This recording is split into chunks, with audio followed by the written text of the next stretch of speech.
Hey everyone, this is a quick beginner's guide so that hopefully you and your friends will never miss this kind of goal again. Everything will be chaptered and we'll start with defense, in particular the defensive tackle, not the slide tackle. And basically this allows you to contest possession of the ball while remaining grounded, and it's much less of a commit than a slide tackle. You can do it while in defensive stance, so by holding left trigger and using the B button. I would recommend this over the slide tackle in the vast majority of cases, thanks to the flexibility it provides. Timing is important for this. Here you can see me wait until he's locked in his rainbow flick, until I activate my super sprint and go and contest the ball from him. Many times those will lead to a goal scoring opportunity or at least a nice offense. Here's another precise timing. As you can see, he pushed the ball too far, and that's when I activated my super sprint. And this time it will lead to a goal. Now for some general defensive tips. Basically you should never leave someone unmarked, and to do this efficiently you should keep an eye on the minimap whenever possible. Here I see one of my teammates closing in on the ball carrier, so what I do is I go towards another attacker and intercept the pass. Since the ball was high up in the air, I use the X button, the passing button, which will do a header. The important thing for this to work is to be in front of the attacker. Here's a similar situation, except this time the ball is at ground level, so I input A to do a directional control. Here I expect the carrier to do a pass or rebound, so again I prepare to intercept. By now you understand that the key to a nice defense is seeing your adversary's options and being proactive. As a last example, here I'm doing a double saves and I'm quickly launching a counter attack with a cross.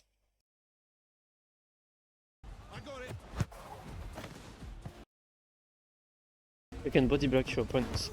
To do this, go into defensive stance by holding LT and then stand in their way.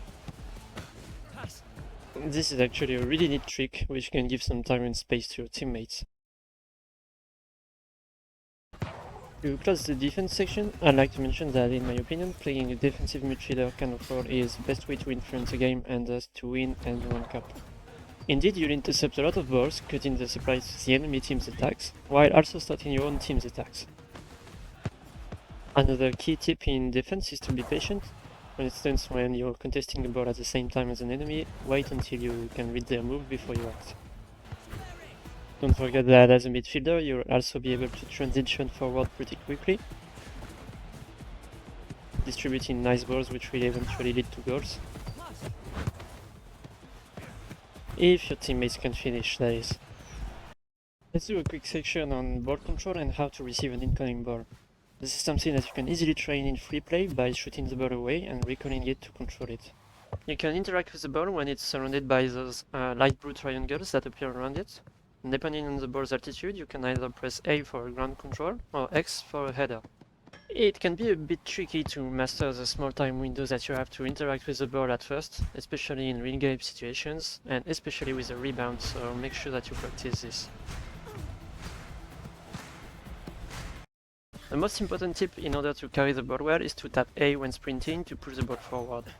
This allows you to run faster since you're not always carrying the ball, and then you can also juke with it using the directional input. This is also a great counter to slide tackles. Here's an example of directional control, and then using this tap as a juke, eventually leading to a pretty nice goal. Oh oui, tu lui as mis un petit caviar. Let's quickly go over the dribble options that we have. I believe the most effective thing is to do a small backwards chop, since most players will run towards you for a tackle. You can combine it with directional inputs or a rainbow flick. If you're feeling extra flashy, you can go for a spin, which is done by double tapping A while you're in dribble stance. But honestly, at this point, this is just for styling points, and I doubt it has any real advantage. Let's move on to passing and crossing, for which you have several options. In most situations, I'll cross or pass with a right trigger shot with a suitable curve. Basically, try to curve so that it reaches your mates while avoiding the opponents. A downwards curve is really useful as well. Now, passing with X is probably the least mastered thing in the game right now. Everybody seems to be struggling with it, and that's definitely including me. But it's also probably the most powerful feature in the game because you can do no-look passes, since the direction of your pass is controlled by your left stick and not the camera crosshair. And this is why I recommend that you do this kind of exercise in free play, in which you try to pass to imaginary teammates with passes or lob passes in different areas and while moving or stationary. Please note that similarly to the right trigger shot, the strength of your pass depends on how long you press the X button. In most situations, the advantage of the X pass is that it's a short and quick pass, but in some cases you want to put a through ball with enough strength to reach far away. Now, another exercise that I find useful is putting myself at various distances from the goal and with a pass aiming for the goal post. Let's start at the penalty spot. Obviously, you should try to alternate between left and right, otherwise you might just keep the previous successful stick position. And once you're satisfied with what you've produced, you should move on to a slightly further position and do the same exercise, and so on and so on. As a final version of this exercise, I like to do a moving one, trying to pass while sprinting and towards the opposite direction, which should make you more comfortable when confronted to actually doing this in real game situations.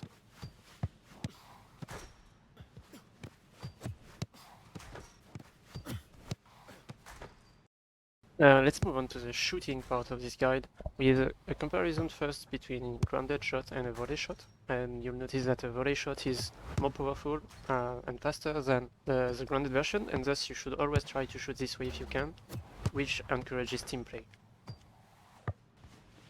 Now, I encourage you to practice various range and curve shots in free play. It's actually pretty satisfying, and it will give you more go-to options for real games.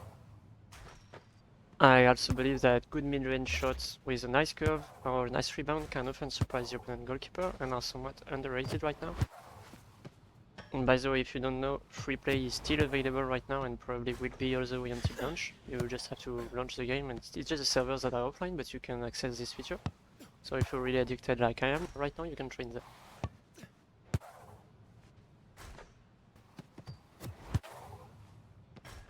Another cool possibility that we have are crazy small angle shots.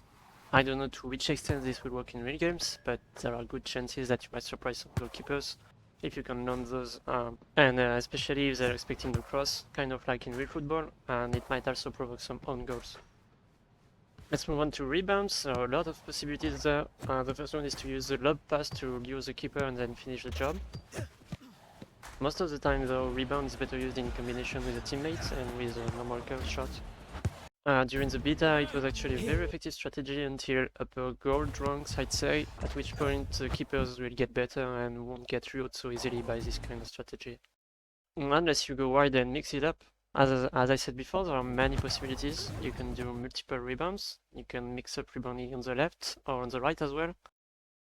Overall, it's an important tool that you should master and be able to use in mix-ups to surprise the goalkeeper, whether you're alone in front of goal or with teammates.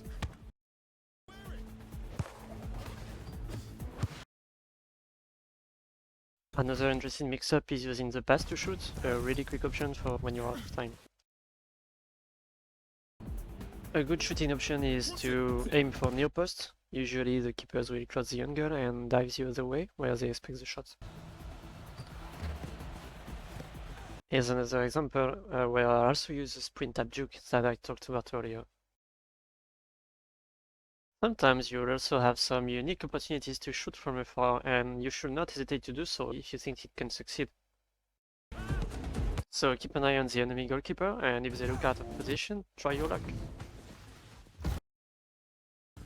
And then of course we also have the obvious placed shot. Aiming for top bins, if done correctly, will be very hard to block for the keeper. I've got the last juicy one for you. I don't know if it's because of beta or bad servers right now, but shooting right after a kickoff from an opponent goal has a very high success rate at the moment. If not for the servers, then it might be that the rebound or the lob is hard to catch, and the new keeper might not be ready yet. In any case, be sure to give it a try. It's for sure one of the best options out of a kickoff. You can also ask a mate to go forward and volley it first touch.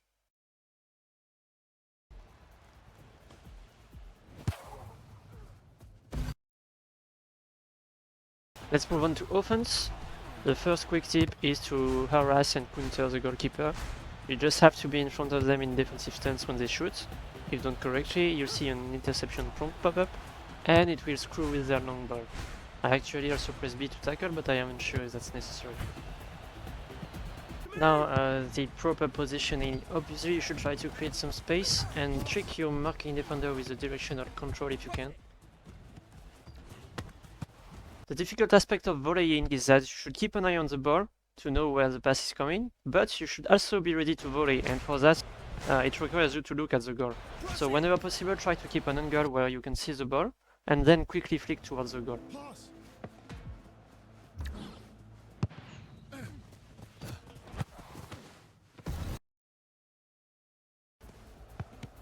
Sometimes, if you want to aim carefully, you should just look at the goal and keep an eye on the minimap and audio cues to know when the ball is coming, because you won't be able to look at it.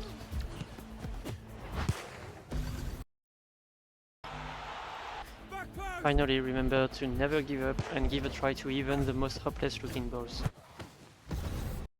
A few pointers regarding goalkeeping now. The most important tip is to be patient and don't commit as soon as you see the ball coming. Oh, also remember this goalkeeper harassing tip. Well, they're gonna do it to you as well, but you can counter it by zigzag juking. See here, they're going for the rebound, so the proper play is to wait until the ball lands. Also, try and give a good long ball quickly when you see a good opportunity. Here's some more counter juking. And here's another long ball following the save. Goalkeeper is pretty fun to play because you can see the whole game and give info to your teammates. Good passes will also lead to efficient offensive actions. By the way, right now you may enter the goal with the ball following your dive, but do not do a goal kick from there or you'll score an own goal. I learned it the hard way. A good goalkeeper should know when to leave the box and go for an interception. Also note that when you switch to sweeper, you have infinite stamina.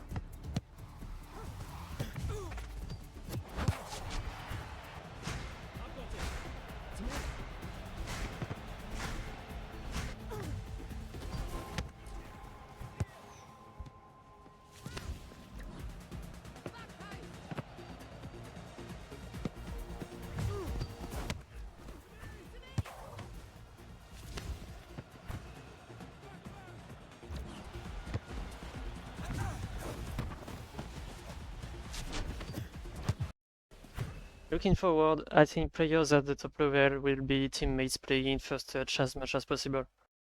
I mean, look at these stunning goals.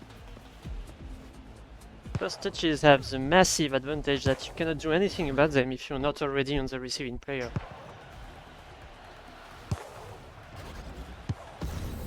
That's it for now.